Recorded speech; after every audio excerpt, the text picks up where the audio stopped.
Vanasthalipuram green city colony apartment లో దారుణం జరిగింది. ఒక మహిళని కత్తులతో నరికి చంపారు. కత్తులు పెట్రోల్ డబ్బాలతో వచ్చి ఆమెని హత్య చేశారు. ఇంట్లోకి ఎవరైనా వస్తే పెట్రోల్ పోసి తగలబెడతామంటూ హెచ్చరించారు. పోలీసుల అదుపులో ఉన్న నిందితుడు మహేష్ గతంలో ఆ చనిపోయిన మహిళతో ఆమెకి పెళ్లి జరిగింది. ఆమె అతన్ని వదిలేసి మరొక పెళ్లి చేసుకుందన్న కోపంతోనే ఆమెని చంపేసినట్టుగా తెలుస్తోంది.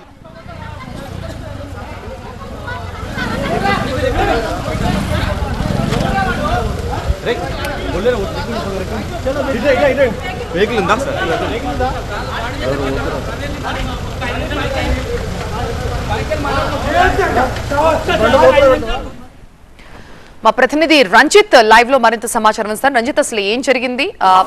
హత్య చేసిన వ్యక్తికి ఆ చనిపోయిన మహిళ మొదటి భార్య అని తెలుస్తోంది. ఏం జరిగింది అసలు? పోలీసులు ఏం చెప్తున్నారు?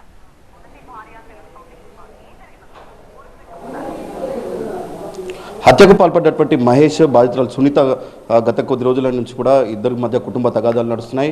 డివోర్స్ కూడా అయింది. సో డివోర్స్ అయిన తర్వాతనే ఈరోజు సునీత ఉంటున్నటువంటి ఇంటికి వచ్చి ఇక్కడ 2 బ్యాగులు తీసుకొచ్చాడు. ఒక బ్యాగ్లో ఆయనకు సంబంధించిన బట్టలు, మరో బ్యాగ్లో మారణాయుధాలు తీసుకొచ్చి సునీతను అత్యంత దారుణంగా హత్య చేశాడు.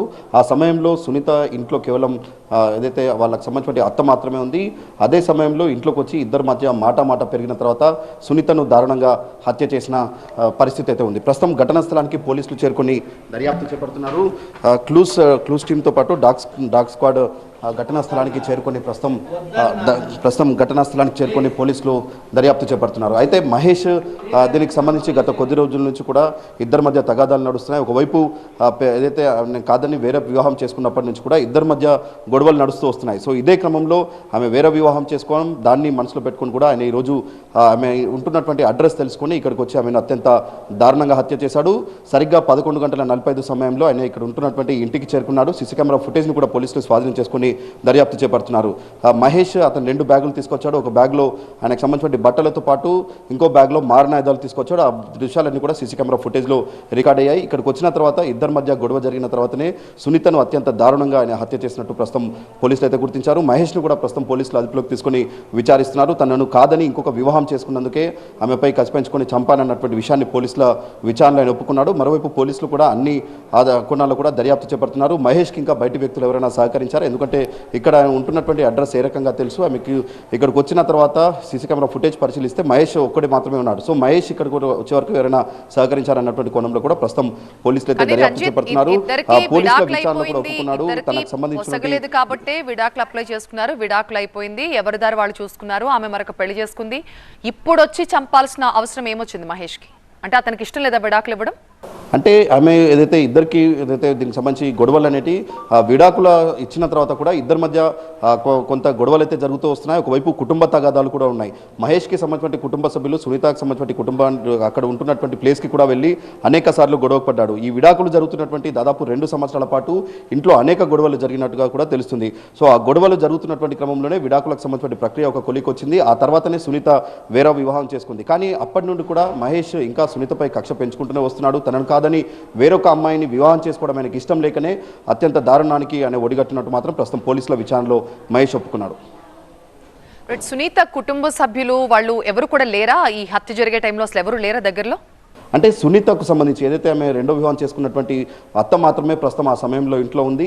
అత్త కిచెన్ రూమ్లో ఉంటున్నటువంటి క్రమంలో ఆమె సునీత సాఫ్ట్వేర్ ఉద్యోగం పనిచేస్తుంది. వర్క్ ఫ్రమ్ హోమ్ ఉండడంతో కూడా ఆమె ఇంట్లో వర్క్ చేస్తున్నటువంటి క్రమంలోనే మహేష్ ఇంటికి వచ్చి ఆమెతో మొదట గొడవకు దిగాడు. ఆ తర్వాత పథకం ప్రకారం ఆయన తీసుకొచ్చినటువంటి మారుణ ఆయుధాలతో కూడా సునీతను అత్యంత దారుణంగా హత్య చేశాడు. ఇంట్లో కేవలం అత్త ఇద్దరు ఉంటారన్నటువంటి ఒక సమయం ఎంచుకొని మాత్రమే ఆయన ఇక్కడికి రావడం జరిగింది. ఎందుకంటే ఉదయం సమయంలో ఇంకా ఇటు 2వ భర్త కావచ్చు, ఇంకా వాళ్ళకి సంబంధించిన కుటుంబ సభ్యులు ఉంటారు కాబట్టి వాళ్ళు లేని సమయాన్ని గతంలోనే ఆయన రెక్కి నిర్వహించి ఇక్కడికి వచ్చి అత్యంత పక్కా పథకం ప్రకారమే ఇక్కడికి వచ్చి ఆ సమయంలో అంటే 11:40 సమయంలో ఇంట్లో ఎవరు ఉండరు కాబట్టి ఆ సమయంలోనే తనకు సంబంధించిన ప్లాన్ సెట్ అవుతుంది అన్నటువంటి దాంతో 11:45కి వచ్చి ఆమెను హత్య చేసినట్టు మాత్రం మహేష్ ప్రస్తుతం పోలీసుల విచారణలో ఒప్పుకున్నాడు. పోలీసుల విచారణలో కూడా ఆయన చెప్తున్నాడు తనకు విడాకులకు సంబంధించినప్పటి నుండి కూడా అనేక సందర్భాల్లో గొడవలు జరుగుతూ వస్తున్నాయి. సునీతను తను కాంప్రమైజ్ చేసేందుకు ప్రయత్నం చేశాను, కానీ ఆమె వినలేదు. కానీ ఈ మొత్తం కూడా విడాకులకు సంబంధించిన ప్రొసీజర్ రెండు కుటుంబాల మధ్య కూడా అనేక గొడవలకు దారితీసింది. ఆ తర్వాత దీనికి సంబంధించి లీగల్ ప్రాసెస్ అంతా కూడా పూర్తయింది, విడాకుల ప్రక్రియ అయిపోయింది. ఆ తర్వాత దీనికి సంబంధించి సునీత రెండో వివాహం చేసుకుంది. సునీత వివాహం చేసుకుని ప్రస్తుతం ఆమె ప్రెగ్నెంట్గా ఉంది. సో ఇదే సమయాన్ని ఇదే విషయాన్ని నేను తెలుసుకునే అత్యంత దారుణంగా ఆమె హత్యకు స్కెచ్ వేసినటువంటి క్రమంలోనే ఈరోజు 11:45కు ఇంటికి వచ్చి ఆమెను అత్యంత దారుణంగా హత్య చేసినట్టు మాత్రం మహేష్ పోలీసుల విచారణలో ఒప్పుకుంటున్నాడు. Right Ranjith, Vanasthalipuram green city colony apartment లో దారుణ ఘటన చోటు చేసుకుంది. ఒక మహిళను ఆమె మొదటి భర్త కత్తులతో చాలా దారుణంగా నరికి చంపేశాడు. ముందుగా ఇంట్లోకి వచ్చేటప్పుడే ప్లాన్ ప్రకారం కత్తులు పెట్రోల్ డబ్బాతో కూడా వచ్చాడు. ఇంట్లోకి ఎవరైనా వస్తే పెట్రోల్ పోసి తగలబెడతానంటూ బెదిరించాడు కూడా. ప్రస్తుతం పోలీసుల అదుపులో ఉన్నాడు మహేష్. గతంలో సునీతతో అతనికి పెళ్లి జరిగింది. అయితే ఇద్దరికి విడాకుల తర్వాత కూడా రెండు కుటుంబాల మధ్య ఈ విడాకులు జరిగే క్రమంలో చాలా గొడవలు జరిగినట్టుగా తెలుస్తోంది. ప్రస్తుతం సునీత రెండో పెళ్లి చేసుకుని తన భర్త అత్తగారితో కలిసి ఉంటోంది. భర్త ఇంట్లో లేని సమయంలో ఆమె వర్క్ ఫ్రమ్ హోమ్ కారణంగా ఇంటి నుంచి వర్క్ చేసుకుంటోంది. ఇంట్లో తన అత్తగారు మాత్రమే ఉన్నారు.